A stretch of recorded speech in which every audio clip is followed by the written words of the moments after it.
guys, pasyal-pasyal kami sa lugar namin. Yan ang ano namin, lugar. Look. Yan, kapatid ko yan.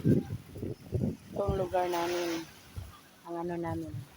Punta kami doon para mag-shooting kami. Diyan sa bato.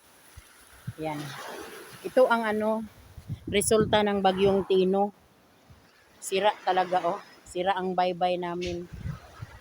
Resulta ito sa bagyong Tino. Hindi pa na ano. Hindi pa sila naka-move on. Ayan ang mga bahay, sira-sira na. Yan. Noon mga bata pa kami, ang ganda ng ano na dito, tanawin. Pero ngayon hindi na maganda.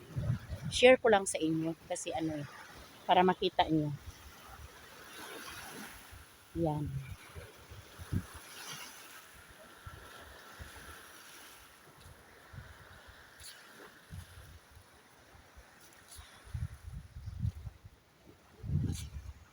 Punta kami doon, mag shooting star. shooting star.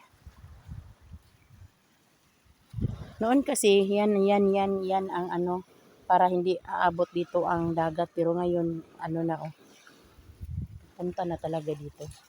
Diyan na oh, dagat.